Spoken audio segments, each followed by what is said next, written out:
మీ business ఏదైనా మీ ఊర్లో promotion చేయాలంటే అది సుమన్ టీవీతోనే సాధ్యం. ఇప్పుడే సంప్రదించండి. అందరికీ నమస్కారం.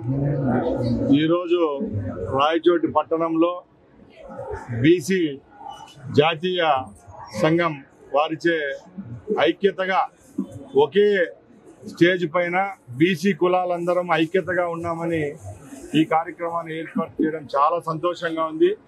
ముఖ్యంగా తెలుగుదేశం పార్టీ మంత్రిగా, శాసనసభ్యునిగా ఈరోజు ఈ స్థానంలో ఉన్నామంటే ఆనాడు ఎన్టీఆర్ గారు తెలుగుదేశం పార్టీని ఎందుకు స్థాపించారంటే కేవలం బీసీ బడుగు బలహీన వర్గాల కోసం స్థాపిస్తే అదే పార్టీ నుంచి నేను ఎమ్మెల్యేని కావడం, బీసీల ద్వారానే ఈ నియోజకవర్గంలో గెలుపొందడం నాకు చాలా సంతోషంగా ఉంది.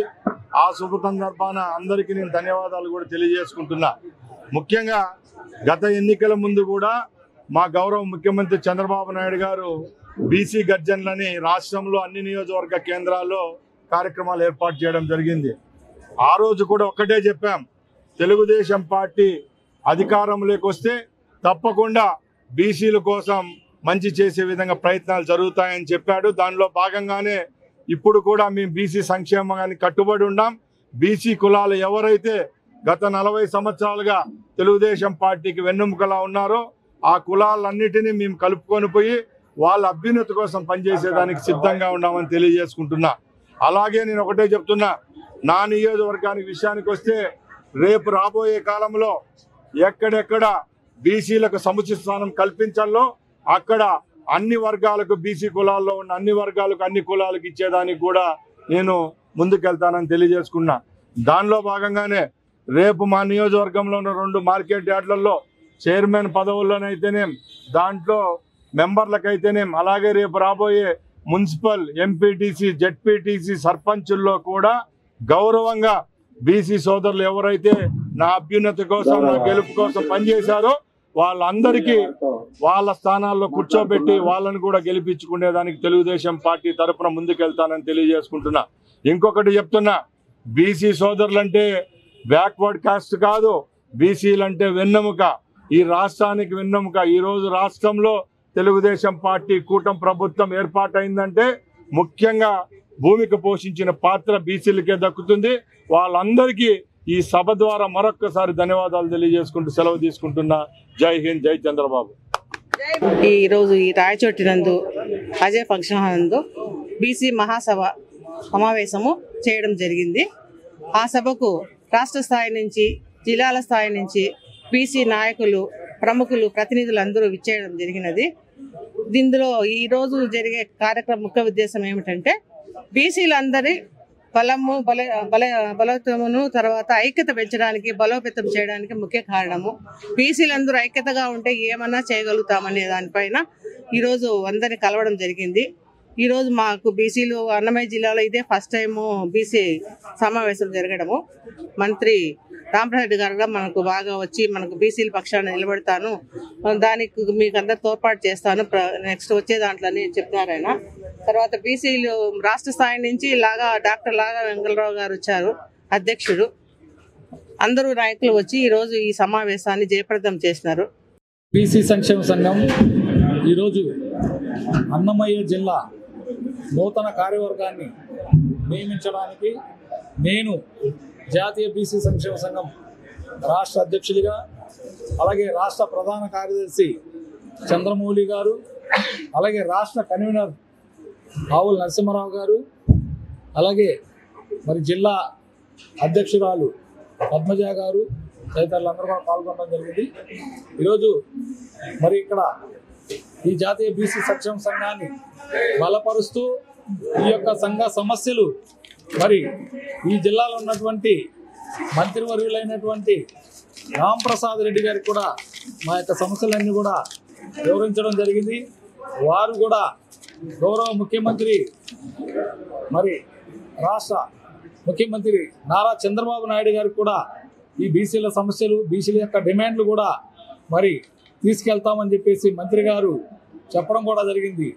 అయితే ముఖ్యంగా ఈ భారతదేశానికి స్వాతంత్రం వచ్చి 77 సంవత్సరాలు గడుస్తున్నప్పటికీ కూడా బీసీల యొక్క స్థితిగతులు మరి మారిన పరిస్థితులు లేవు. ఎస్సీ ఎస్టీలకైతే చట్టసభల్లో రిజర్వేషన్లు ఉన్నాయి, బీసీలకి రిజర్వేషన్లు లేవు. 60% జనాభా ఉన్నటువంటి బీసీల యొక్క స్థితిగతులు ఈరోజు రాజకీయంగా, ఆర్థికంగా, సామాజికంగా, విద్యాపరంగా అన్ని రంగాల్లో కూడా ఈరోజు వెనకబడి ఉన్నారు.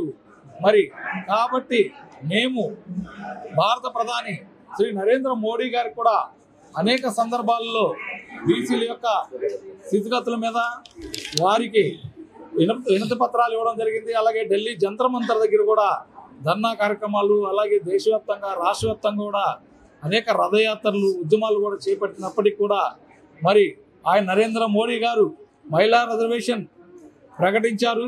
అందులో బీసీ మహిళలకి సబ్ కోటా పెట్టకుండానే మరి మహిళా రిజర్వేషన్ ప్రకటించారు. దాంట్లో కూడా బీసీలకు అన్యాయం జరిగింది. అలాగే ఎప్పుడు ఎటువంటి ఉద్యమాలు చేయనటువంటి ఓసీలకు ఈడబ్ల్యూఎస్ రిజర్వేషన్లు కూడా నరేంద్ర మోడీ గారు ప్రకటించారు. అక్కడ కూడా బీసీలకు అన్యాయం జరిగింది. బీసీలు అనే వాళ్ళు ఎవరంటే ఈ దేశంలో గౌరవం పెరగాలనే ఉద్దేశంతో మరి ఆనాడు మండల్ కమిషన్ ఏర్పాటు చేసి మండల్ కమిషన్ ద్వారా బీసీల యొక్క మరి అభివృద్ధి కోసం కమిటీ వేసిన సందర్భంలో మరి బీసీల గురించి చట్టసభల్లో రిజర్వేషన్లు అమలు చేయాలని చెప్పేసి మండల్ కమిషన్ సిఫార్సు చేసినప్పటికీ కూడా దాని పక్కన పెట్టి నరేంద్ర మోడీ గారు కేవలం ఈరోజు ఒక బీసీ ప్రధాని అయినా కూడా ఆయన ఓసీలకే మరి అవకాశాలు కల్పిస్తున్నారు. ఓసీల పక్షాన్ని ఆయన రిజర్వేషన్లు అమలు చేస్తున్నారు తప్ప బీసీలకి ఆయన చట్టసభల్లో రిజర్వేషన్లు అమలు చేస్తే ఖచ్చితంగా మరో అంబేద్కర్ అవుతారు ఆయన. ఈ దేశంలో అంబేద్కర్ ఏ విధంగా అయితే ఎస్సీ ఎస్టీలు మరి కొనియాడుతున్నారు, నరేంద్ర మోడీ గారిని కూడా బీసీలు ప్రతి గ్రామంలో కూడా అంబేద్కర్ ఏ అయితే విగ్రహాలు వెలిసినాయో నరేంద్ర మోడీ గారి విగ్రహాలు కూడా ఈ దేశంలో ప్రతి గ్రామంలో కూడా వెలిసే అవకాశం ఉంది. ఆయన ఇప్పటికైనా మరి బీసీలకు చట్టసభల్లో రిజర్వేషన్లు వెంటనే అమలు చేయాలని చెప్పేసి, అలాగే మహిళా బిల్లులో సబ్ కోటా బీసీ మహిళలకి ఏర్పాటు చేయాలని చెప్పేసి, అలాగే మరి సుప్రీంకోర్టు, హైకోర్టు జడ్జీల నియామకంలో కూడా బీసీలకి మరి రిజర్వేషన్లు అమలు చేయాలని చెప్పేసి, అలాగే బీసీల కోసం ప్రత్యేక మంత్రిత్వ శాఖను కూడా ఏర్పాటు చేయాలని చెప్పేసి మేము వారికి అనేక సందర్భాల్లో చెప్పడం జరిగింది. ఎప్పటికైనా భారత ప్రధాని కళ్ళు తెరిచి అధిక జనాభా ఉన్నటువంటి ఈ దేశంలో బీసీలకు న్యాయం చేయకపోతే రాబోయే రోజుల్లో మరి నరేంద్ర మోడీ గారికి కూడా మరి భవిష్యత్తులో ఆయన్ని కూడా బీసీలు వ్యతిరేకించే పరిస్థితి ఉంది. కాబట్టి ఇప్పటికైనా ఆయన గమనించి మరి బీసీలకు న్యాయం చేయాలి. అలాగే రాష్ట్రంలో ఈరోజు గౌరవ ముఖ్యమంత్రి నారా చంద్రబాబు నాయుడు గారు కూడా ఆయన కూడా నేను బీసీ పక్షపాతి, బీసీలు తెలుగుదేశం పార్టీ అంటేనే బీసీలు అని చెప్తున్నారు. బీసీల రక్షణ చట్టం వెంటనే అమలు చేయాలి. అలాగే ఈ రాష్ట్రంలో కులగణన, తెలంగాణలో ఏదైతే కాంగ్రెస్ ప్రభుత్వం కులగణన చేపట్టిందో ఈ రాష్ట్రంలో కూడా నారా చంద్రబాబు నాయుడు గారు బీసీల పక్షాన బీసీల జనాభా ఎంతో తెలియాలనే ఉద్దేశంతో మరి అన్ని రాష్ట్రాల్లో కూడా కులగణన చేపడుతున్నారు. బీహార్లో చేపట్టారు, తెలంగాణలో చేపట్టారు, అలాగే తమిళనాడులో చేపట్టబోతున్నారు. అనేక రాష్ట్రాల్లో కూడా ఇప్పటికి 13 రాష్ట్రాల్లో చేపడతాం బీసీ కులగణన అని చెప్పేసి కూడా ప్రకటించడం జరిగింది. కాబట్టి ఈ రాష్ట్రంలో కూడా వెంటనే బీసీల యొక్క కుల గణన చేపట్టాలి. రాబోయే సర్పంచ్, పంచాయతీ ఎన్నికల్లో కూడా మరి బీసీలకి గత ప్రభుత్వంలో 24% రిజర్వేషన్లు అమలు చేశారు.